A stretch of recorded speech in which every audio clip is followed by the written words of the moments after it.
You want to raise? First माननीय लोग sir, देखो अपने अपनी विद्यार्थी की ओर से और नीट एग्जामिनेशन के बारे में और रूल्स 267 के तहत यहाँ पर बहस करना चाहते हैं, उसके लिए अगर फेयर डिस्कशन होना है तो शिक्षा मंत्री पहले राजीनामा देना चाहिए। धन्यवाद। जब वो राजीनामा नहीं देंगे, निष्पक्षपात चर्चा यहाँ नहीं होगी। इसीलिए अगर निष्पक्षपात चर्चा होना तो मैं रिक्वेस्ट करता हूँ गवर्नमेंट को वो रिजिग्नेशन दिलाए, चर्चा शुरू करेंगे। 267 के तहत हम शिक्षा चर्चा शुरू करेंगे। ये क्या है सर? डेमोक्रेसी है?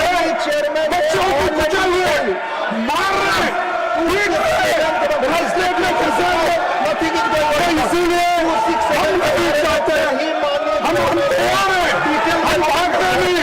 अरे आपके जैसे भगोड़ा नहीं है, मैं तो सुना देता भागने वाले हम हम उसके बारे में हिस्सा लेंगे, इसीलिए तो Honorable members, may I recall that I had imparted a comprehensive ruling on Rule 267 with suitable illustrations of past precedents on the 4th December 2025. It is also available in the MMD device of the benefit of members. In my ruling of 4th December 2025, I had drawn the attention of the House that the present form of the Rule 267 results from an amendment adopted by this House in the year 2000. The Rules Committee in the year 2000 was presided over by then Honorable Chairman Rajya Sabha, Sri Krishikant ji, and consisted of eminent members like Dr. Manmohan Singh ji, Sri Pranab Mukherjee ji, Sri Arun Shourie ji, M. Venkaiah Naidu ji, Swaraj Kaushal ji, Swami S. Nariman, etc. The committee observed that the rule was being used to seek discussions on matters not listed or not yet admitted.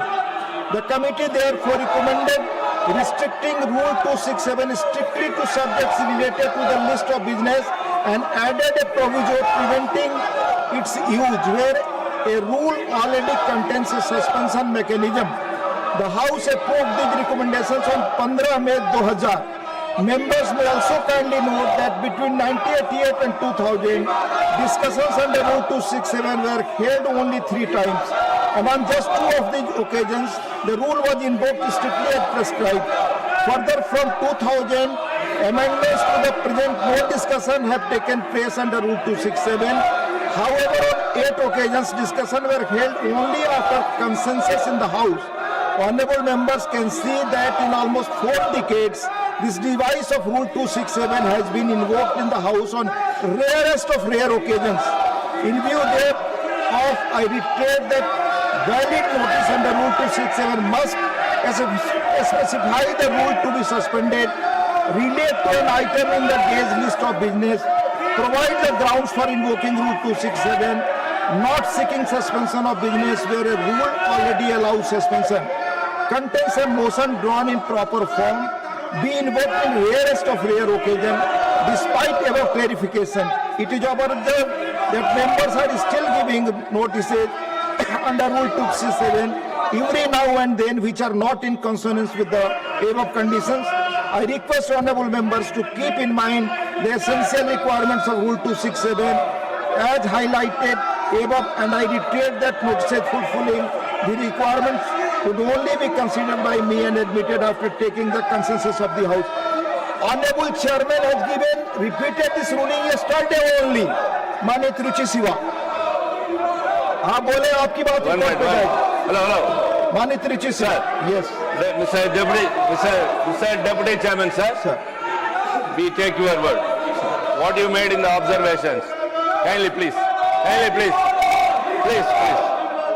You said rarest of the rare occasion. What is going on is the rarest of the rare occasion. Please take your seats, please. Mani Parliamentary Affairs Minister, please listen and I will come. I will come to Jairam ji, मैं इसके बाद बोलूँगा. Sir जब opposition party ने कुछ मांग किया है, हम उसको रेस्पॉन्ड करना चाहते हैं तो उसको सुनना चाहिए। आपने कुछ डिमांड किया है फिर सुनेंगे नहीं, इसका मतलब आप चर्चा नहीं चाहते हैं। मैं उपसभापति महोदय, मैं इस सदन में आपके माध्यम से सरकार का पक्ष रखना चाहता हूं कि पहले दिन से ये मानसून सत्र का शुरू से सरकार ने कहा है कि महत्वपूर्ण मुद्दे जो भी है और नीट एग्जाम पेपर लीक को लेकर के हम चर्चा के लिए शुरू से तैयार हैं, अभी भी हम तैयार हैं।